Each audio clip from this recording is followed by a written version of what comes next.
Disclaimer, ang kwentong ito ay kathang-isip na hango sa mga alamat, paniniwala, at kwentong bayan tungkol sa mga nilalang ng dilim. Layunin nito ay magbigay aliw at takot bilang bahagi ng ating kulturang panlipunan at panrelihiyon. Anumang pagkakatulad ng pangalan, lugar, at pangyayari ay nagkataon lamang at hindi sinasadya.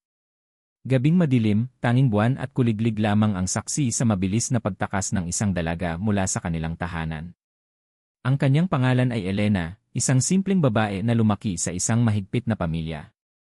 Hindi siya pinayagang maging malaya, bawat galaw niya ay bantay sarado, bawat salita ay sinusukat, at bawat kilos ay laging kinokontrol. Dumating ang araw na hindi na niya kinaya ang bigat ng sitwasyon. Napagdesisyonan niyang lumayo, kahit hindi pa niya alam kung saan siya patutungo. Bago pa sumapit ang hating gabi, iniwan niya ang kanilang bahay ng tahimik. Bitbit lamang ang isang maliit na bag na may ilang damit at kaunting pagkain, tumakas siya sa likod na pintuan, umaasang hindi siya mahuhuli ng kanyang ama. Ang kanyang mga paa ay walang tigil sa pagtakbo, tila ba hinahabol siya ng anino ng kanyang nakaraan. Habang mas lumalayo siya sa bayan, mas nagiging kakaiba ang pakiramdam sa paligid. Makitid ang daan, masukal, at puno ng mga tinik na halaman. Sa bawat kaluskos ng damo, nararamdaman ni Elena ang kilabot na parang may sumusunod sa kanya. Paminsan-minsan, napapalingon siya, ngunit tanging dilim lamang ang bumabalot sa kanyang paningin. Ang hanging malamig ay tila may dalang bulong na hindi niya maintindihan. Habang siya'y naglalakad, paulit-ulit niyang tinatanong ang sarili kung tama ba ang ginawa niya. Ngunit tuwing naiisip niya ang sigaw at galit ng kanyang ama, lalo lamang siyang lumalakas ang loob na magpatuloy. Para sa kanya, mas mabuti nang humarap sa panganib ng daan kaysa manatili sa isang buhay na puno ng takot at pang-aabuso. Lumipas ang ilang oras ng paglalakad nang maramdaman niyang mas sumisikip ang gubat na kanyang nilalakaran. Ang liwanag ng buwan ay halos hindi na makapasok sa ilalim ng makakapal na sanga. Ang mga puno'y tila nagmamasid, ang mga ugat ay parang mga kamay na humaharang sa kanyang daraanan. Unti-unti nang nanlalamig ang kanyang mga kamay at pawis na bumabakat sa kanyang noo. Bigla siyang nakarinig ng kakaibang tunog, isang mahabang pagaspas, tila ba may malaking ibon na dumaan sa ibabaw. Ngunit nang tumingala siya, wala namang anuman. Naramdaman niyang kumabog ng mabilis ang kanyang dibdib. Pinilit niyang ipagpatuloy ang lakad, ngunit ngayon ay mas mabilis, halos tumatakbo na.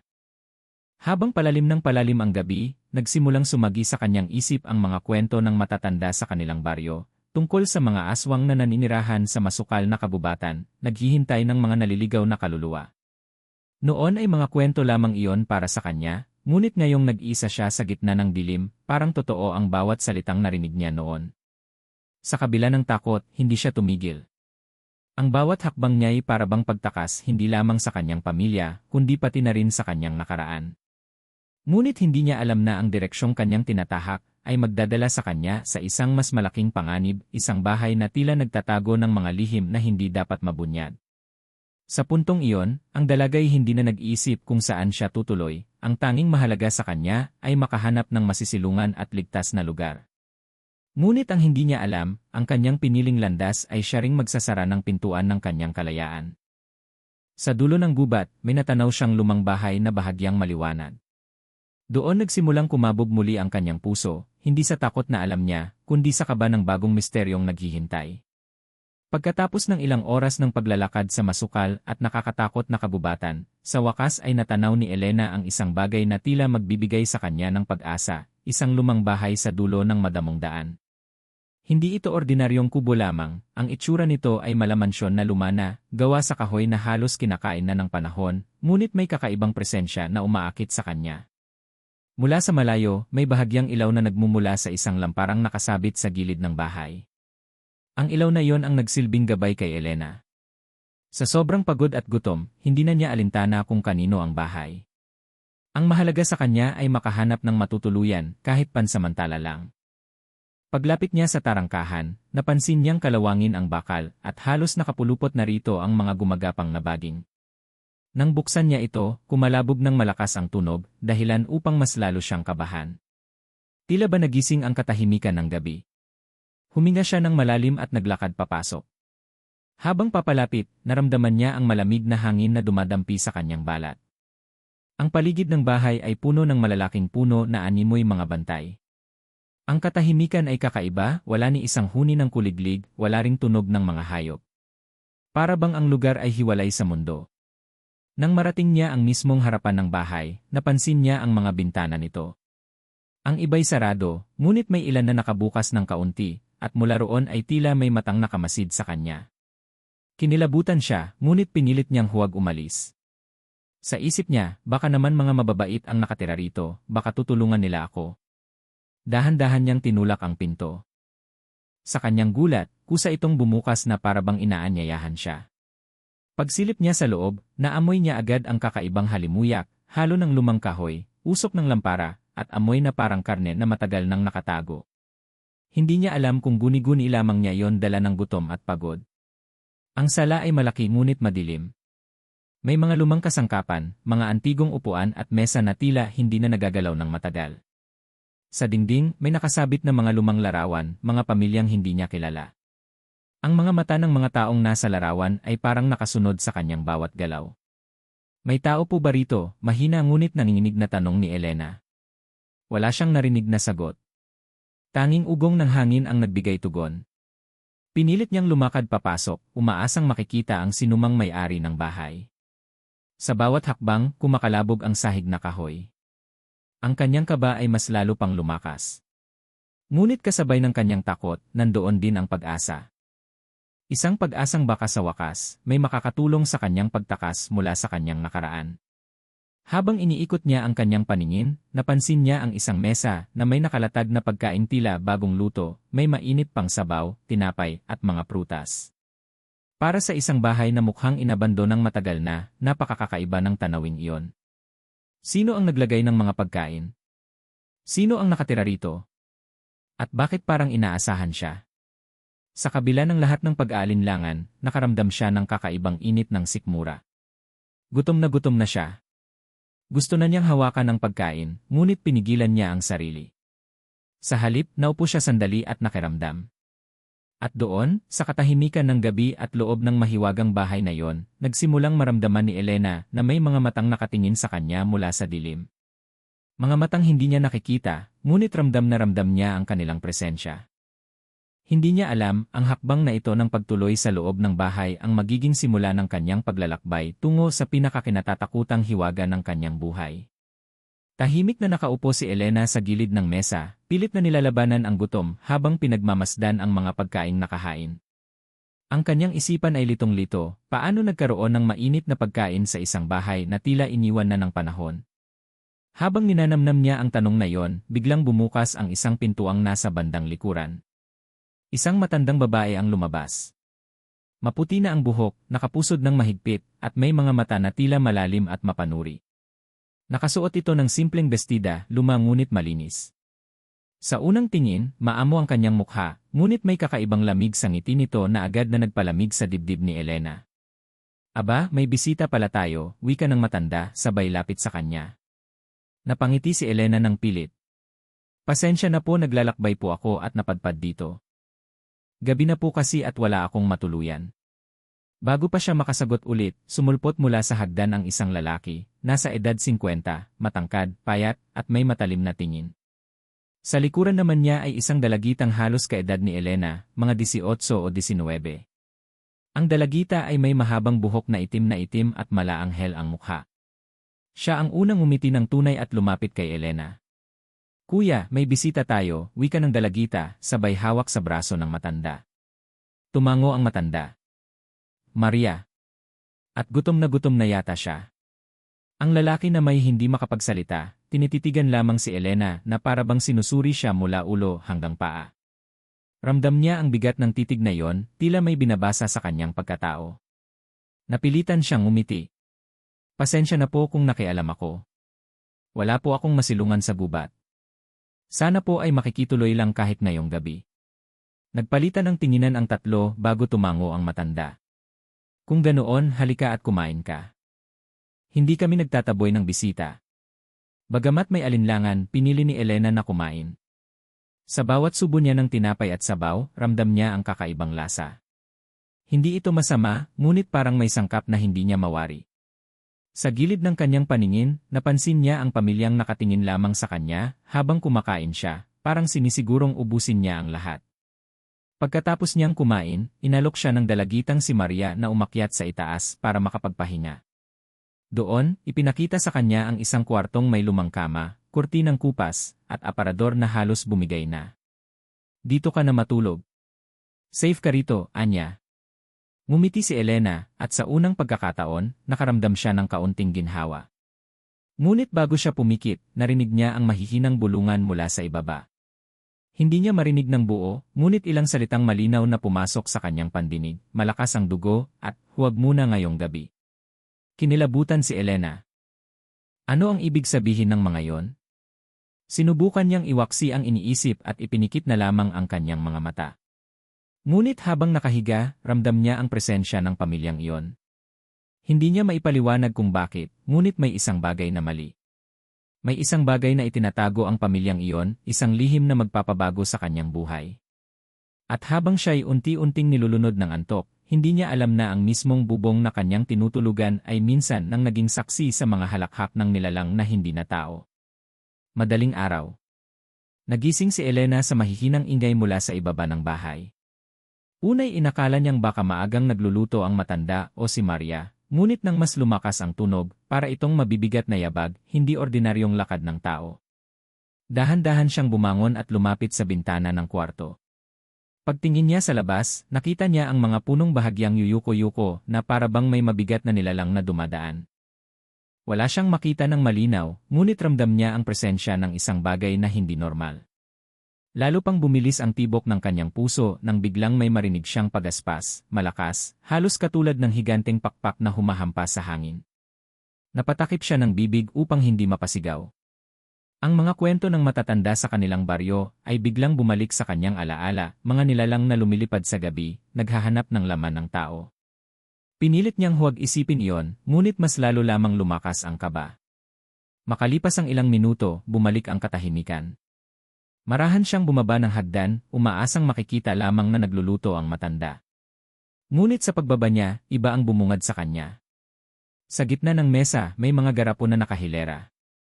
Ang laman ay hindi karaniwang pagkain, may mga pirasong tila lamang loob, may mga likidong kulay pula, at may ilang bagay na hindi niya mawari kung anong klaseng hayop o tao ang pinagmulan.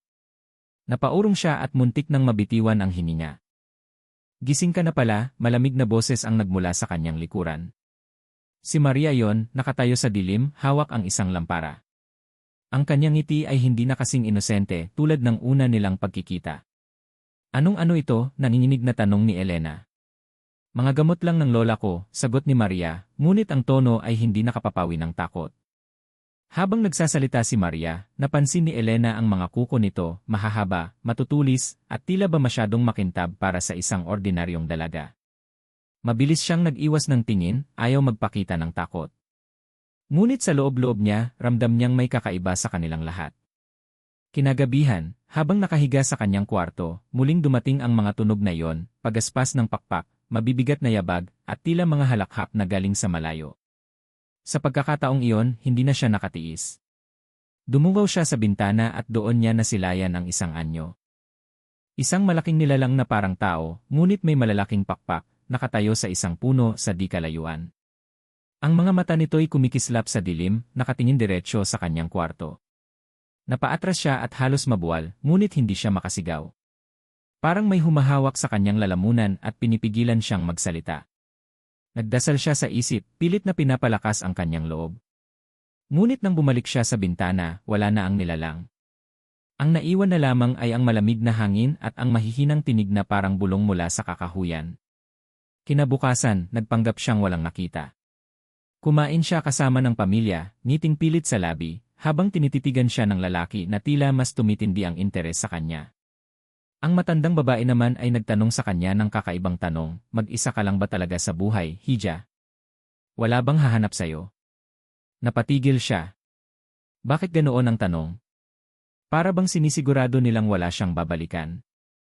At doon nagsimulang tumimo sa isip ni Elena ang katotohanan, ang bahay na ito, ang pamilyang ito, at ang mga kakaibang palatandaan sa paligid, lahat ay nagsasabing siya'y napadpad sa pugad ng isang bagay na higit pa sa kanyang bangungot. Hindi mapakali si Elena. Ang bawat araw na lumilipas sa loob ng bahay na yon ay parabang unti-unti siyang sinasakal ng mga lihim na hindi niya lubos maintindihan. Habang nakaupo siya sa gilid ng kama, paulit-ulit na sumasagi sa kanyang isip ang mga nakita niyang garapon at ang nilalang na may pakpak na tumitig sa kanya mula sa dilim. Ngunit higit sa lahat, hindi mawala sa kanyang pandinig ang tanong ng matanda, wala bang hahanap sayo? Isang gabi, nang maramdaman niyang tahimik na ang lahat at mahimbing nang natutulog ang pamilya, naglakas loob siyang bumangon. Kinuha niya ang lampara sa tabi ng kama at dahan-dahang lumabas ng kwarto. Ang bawat yapak niya sa kahoy na sahig ay may kasamang kaba, dahil baka biglang may bumungad at mahuli siya. Unang pinuntahan ni Elena ang kusina. Doon niya muling nasilayan ang mga garapon na kahapon lamang ay nakita niya. Ngunit ngayon, mas malapit niyang napagmasdan ang mga ito. Ang ilan ay may lamang tila mata ng hayop, ang iba na may parang mga piraso ng laman loob ng tao. Kinilabutan siya at mabilis na nagtakip ng bibig upang hindi mapasigaw. Habang nakatitig siya sa mga garapon, biglang may narinig siyang kaluskos mula sa likod. Paglingon niya, ang lalaki, ang misteryosong ama ng pamilya, nakatingin sa kanya. Ang mga mata nito'y tila nag-aapoy, malamig at puno ng banta. Anong ginagawa mo rito, Hija? Malamig na tanong nito. Natigilan si Elena, nanginginig ngunit pinilit magsalita. Nagugutom po ako kaya po ako bumaba. Sandaling katahimikan. Tila sinusuri ng lalaki ang kanyang mukha, hinahanap ang bakas ng kasinungalingan. Ngunit sa huli, umiti ito, isang ngiting hindi nakapagpapagaan ng loob. Kung ganoon, dapat ay kumain ka. Marami kaming pagkain dito. Nang lumapit ito sa kanya, nakita niya sa gilid ng mata ang mga kuko ng lalaki, mahahaba, matutulis, at tila may bahid ng dugo. Pinilit niyang kumalma at tumango. Opo, pasensya na po, sagot niya sabay iwas ng tingin. Hindi siya pinilit ng lalaki, ngunit malinaw na alam nitong may nakita siya. At doon niya naunawaan, hindi siya basta bisita, sinusubok siya. Kinabukasan, habang kumakain sila ng almusal, ramdam ni Elena na lahat ng mata ay nasa kanya. Ang matandang babae ay tila nagmamasid sa kanyang bawat galaw. Si Maria naman ay nakangiti, ngunit ang mga mata nito'y puno ng hiwaga, parang may alam na hindi niya sinasabi. Napuyat ka kagabi? Tanong ng matanda, tila ba alam ang ginawa niya. Napalunok si Elena. Medyo po nahirapan lang matulog. Nagkatinginan ang pamilya at sabay-sabay silang tumango na para bang may lihim silang kasunduan. Muli, kinilabutan si Elena. Ramdam niya na sinusuri siya, hindi bilang isang bisita, kundi bilang isang biktima. Ngunit sa kabila ng takot, hindi niya hinayaang manaig ang panghihina. Sa isip niya, hindi ako pwedeng sumuko. Hindi ako pwedeng magpakita ng takot. Kailangan kong maging matatag. Kinagabihan, bago siya matulog, nagdasal siya ng taimtim. Humingi siya ng lakas at tapang upang malampasan ang anumang pagsubok na haharapin niya. Alam niyang anumang oras, maaari siyang hulihin ng pamilya at hindi na muling makalabas ng buhay. Ngunit pinangako niya sa sarili, lalaban siya. Kahit anong mangyari, hahanapan niya ng paraan ang kanyang kaligtasan. At habang pinipilit niyang ipikit ang mga mata, muli niyang narinig ang mabibigat na yabag sa labas, kasabay ng nakapangingilabot na pagaspas ng pakpak. Hindi pa man siya nahuhuli, alam niyang ang tunay na pagsubok ay magsisimula pa lamang. Dumating ang gabi na hindi na kayang ikubli ng pamilya ang kanilang tunay na anyo. Si Elena, na pilit pa ring nagpapanggap na walang alam, ay nakaramdam ng matinding kaba nang imbitahan siya ng matanda na sumama sa kanila sa hapagkainan. Ngayong gabi, espesyal ang ating hapunan, wika ng matanda, sabay tingin kay Elena na tila sinusukat ang bawat pintig ng kanyang puso. Nang maupo siya sa mesa, napansin niya ang mga pagkaing nakahain, sabaw na kulay pula, karne na hindi niya matukoy kung anong hayop, at mga prutas na tila masyadong hinog na. Ngunit higit sa lahat, naamoy niya ang kakaibang halimuyak na parabang sariwa pa ang pagkakaluto o pagkakakuha. Sa unay nagkunwari siyang kumain. Ngunit habang sinusubo niya ang karne, napansin niya ang kakaibang hibla at lasa nito. Hindi iyon karne ng baboy o manok, may kakaibang alat at lagkit. Napilitan siyang umiti at tumango, ngunit halos masuka siya sa bawat kagat. Biglang tumawa ang lalaki, isang tawang malalim at nakakatindig balahibo. Mukhang nagugustuhan mo ang aming putahe, Hija. Pagkasabi nito, napansin ni Elena ang unti-unting pagbabago sa kanyang mukha. Ang kanyang mga matay nagiging mas mapula, at ang kanyang ngiti ay naglalantad ng mahahabang pangil. Sa gilid ng kanyang bibig, may bakas ng sariwang dugo. Napatda si Elena, hindi makapagsalita. Ngunit hindi doon nagtapos. Ang dalagitang si Maria, na kanina pa'y nakatingin sa kanya ng matamis, ay biglang nagpakita ng kakaibang anyo. Ang kanyang balat ay tila naninilaw, at ang kanyang mga kuko'y humaba, kasing talim ng kutsilyo. Sa ilalim ng lampara, nakita ni Elena ang mga mata ni Maria na kumikislap na parang mata ng hayop sa dilim. Ngunit ang pinakanakakakilabot ay nang tumayo ang matandang babae. Ang kanyang likod ay unti-unting yumuko, at mula sa kanyang bibig ay lumabas ang mahabang dila na parang ahas. Ang kanyang tinig ay nagbago, nagmistulang halakhak ng nilalang na hindi na tao. Ngayon, nakita mo na ang totoo, bulong ng matanda. Hindi ka basta bisita, Elena. Ikaw ang aming handa. Halos mawalan ng lakas si Elena. Nais niyang tumakbo, ngunit napapalibutan siya. Ang mga aswang na ito ay nakamasid, handang lapain siya anumang oras. Ngunit sa gitna ng kanyang panghihina, naalala niya ang kanyang pangako sa sarili, hindi ako pwedeng sumuko. Kaya't pinilit niyang panatilihin ang kanyang isip. Hindi niya ipinakita ang kanyang takot. Bagkus, nagkunwari siyang umiti. Kung ganoon po, salamat sa inyong pagtanggap. Nagulat ang mga aswang. Hindi nila inaasahan ang kanyang sagot. Ngunit sa likod ng kanyang ngiti, ramdam ni Elena ang panlalamig ng kanyang katawan. Alam niyang hindi na siya ligtas. Ang kanyang natitirang sandata ay ang kanyang talino at tapang. Nang gabing iyon, habang ang pamilya ay abala sa kanilang kakaibang ritual, sinimulan na ni Elena ang kanyang plano. Kung nais niyang mabuhay, kailangan niyang makatakas. At ang una niyang hakbang ay ang pag-intindi kung paano kumikilos ang mga nilalang na ito. Habang pinagmamasdan niya sila, napansin niyang tuwing hating gabi, sila'y umaalis isa-isa. Ang lalaki ay lumilipad palabas ng bahay, si Maria ay sumusunod, at ang matanday nananatili lamang ngunit tila humihina kapag wala ang dalawa. Doon siya nakakita ng pagkakataon. Kung makakatakas ako habang wala sila, baka may tsansa pa akong mabuhay. Ngunit bago niya maisakatuparan ang plano, narinig niya ang malamig na tinig ng matanda, huwag kang magtangkang tumakas, Hija. Ang sinumang pumasok dito, hindi na lumalabas ng buhay. Nang gabing iyon, alam ni Elena na wala na siyang oras. Kung hindi siya kikilos, baka hindi na siya umabot ng bukas. Habang naroon pa ang matanda at nakaupo sa dilim, nagkunwaring inaantok si Elena at humingi ng pahintulot na magpahinga sa silid na ibinigay sa kanya. Ngunit sa halip na matulog, pinakiramdaman niya ang buong paligid. Tahimik. Ang tanging naririnig niya ay ang mabigat na paghinga ng matanda, na tila humihina habang palalim ang gabi.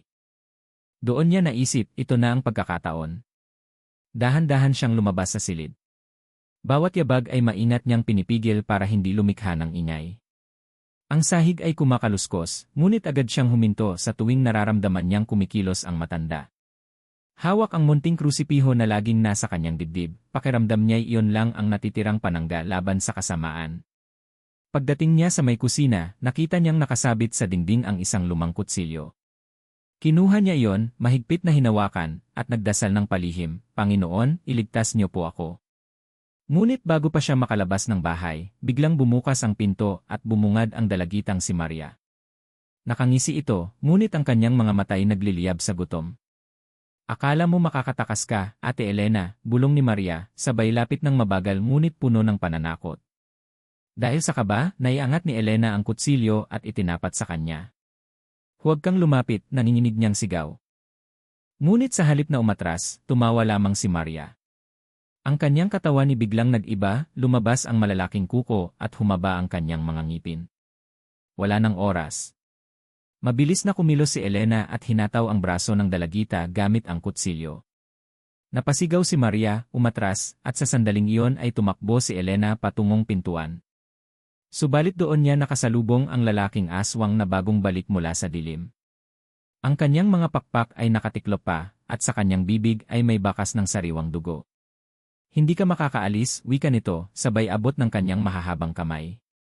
Sa desperasyon, itinarak ni Elena ang kutsilyo sa dibdib ng lalaki. Umalinggaw ang nakakatakot na sigaw nito, at napaurong siya sandali. Hindi niya alam kung gaano kalalim ang sugat, ngunit sapat iyon para magkaroon siya ng pagkakataong tumakbo. Sa labas, malamig ang hangin at madilim ang paligid. Wala siyang direksyong alam, tanging ang pagnanais na makatakas ang nagtutulak sa kanya. Ngunit mula sa likod ng bahay, narinig niya ang halakhak ng matanda. Hindi ka makakatakas, Elena. Ang dugo mo'y amin. Mula sa bintana'y nakita niya ang matandang unti-unting lumulutang, ang kanyang dilay mahaba, at ang kanyang matay nag-aapoy. Habang sumisigaw, parang may kakaibang puwersang humahabol kay Elena. Ngunit hindi siya tumigil. Tumakbo siya sa kakahuyan, tinutulak ng takot at pananampalataya. Sa bawat likod na puno, inaasahan niyang biglang lilitaw ang mga aswang. Sa bawat kaluskos ng dahon, pakiramdam niya'y may matang nakatingin. Hanggang sa makarating siya sa isang sapa. Doon siya sandaling huminto, humihinal at tiningnan ang sarili. Basang-basa ng pawis at luha, nanginginig ang buong katawan. Ngunit hindi pa tapos ang lahat. Mula sa malayo, narinig niya ang matinis na hiyaw ni Maria at ang galit na ungol ng lalaking sugatan. Ang kanilang mga tinig ay papalapit. Hindi ako pwedeng mahuli, bulong ni Elena sa sarili, sabay tingin sa buwan na tumatanglaw sa kanyang dinaraanan. At sa sandaling iyon, napagtanto niya, ang tanging paraan para tuluyang makaligtas ay hindi lang ang tumakbo, kundi ang lumaban. Habang patuloy na nagtatago sa kakahuyan, ramdam ni Elena na hindi na siya tatantanan ng mga aswang. Ang mga tinig ni Maria at ng sugatang lalaki ay palapit ng palapit, at ang halakhak ng matanday umaalingaw-ngaw sa buong paligid. Hindi na sapat ang pagtakbo, kailangan niyang humanap ng paraan upang tapusin ang lahat. Sa gilid ng sapa, napansin niya ang mga bato at sanga. Nakaisip siya ng plano. Pinulot niya ang isang matalim na bato at isinuksok sa kanyang palad, habang ang kutsilyong nakuha niya sa bahay ng aswang ay mahigpit niyang hinawakan. Kung ito na ang huling gabi ko, lalaban ako.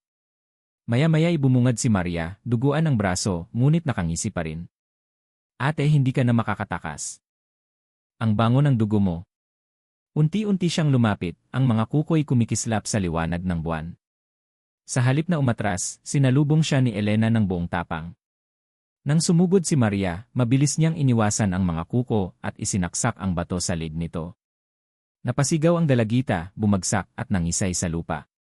Ngunit bago pa siya makahinga, dumating ang sugatang lalaki, mas galit kaysa kanina. Ang kanyang sugat sa dibdib ay patuloy na dumudugo, ngunit tila lalo itong nagpasiklab ng kanyang lakas. Lumipad siya pababa, hinabol si Elena at halos mahawakan ang kanyang buhok. Dito ka mamamatay, sigaw nito. Ngunit sa isang iglap, naalala ni Elena ang sapa. Mabilis siyang tumalon papasok sa malamig na tubig, sabay tarak ng kutsilyo sa tiyan ng lalaki. Napaurong ito, at sa pagkakasubsob nito'y bumangga sa malalaking bato.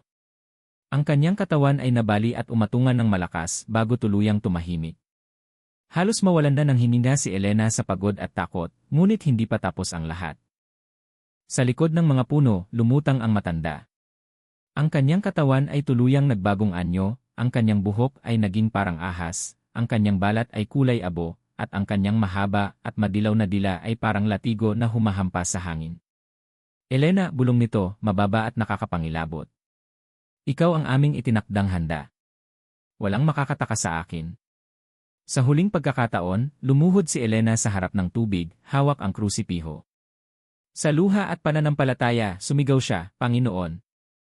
Iligtas niyo po ako mula sa kasamaan. Biglang lumakas ang hangin. Ang tubig sa sapa ay tila kumislot, at ang liwanag ng buwan ay tumama diretsyo sa krusipiho. Ang matanday na paigtad, umatungal sa sakit, at unti-unting nagsimulang masunog ang kanyang balat. Hindi. Hindi mo ako matatalo, sigaw nito habang bumabalot ang apoy sa kanyang katawan. Ngunit lalo lamang tumindi ang dasal ni Elena. Sa huli, ang buong anyo ng matanda ay nagliyab hanggang sa ito'y tuluyang naglaho, iniwan ang abo na tinangay ng hangin. Naiwan si Elena, nanginginig, sugatan, ngunit buhay. Bumagsak siya sa lupa, humihinal at umiiyak. Ang katahimikan ng kakahuyan ay muling bumalik. Wala na ang halakhak, wala na ang mga matang nagmamasid. Kinabukasan, natagpuan siya ng ilang mangangalakal na naglalakbay sa daan. Dinala nila siya sa bayan, kung saan siya nagpagaling. Nang ikwento niya ang kanyang naranasan, may mga naniwalang totoo, may mga umiling at nagsabing kathang-isip lamang. Ngunit para kay Elena, ang mga pilat at alaala ay tunay na patunay na minsan, ang kasamaan ay nagkukubli sa anyo ng mga tao. At mula noon, ipinangako niya sa sarili na hindi na muling tatalikuran ang pananalig. Dahil sa huli, iyon lamang ang naging sandata niya laban sa kasamaan.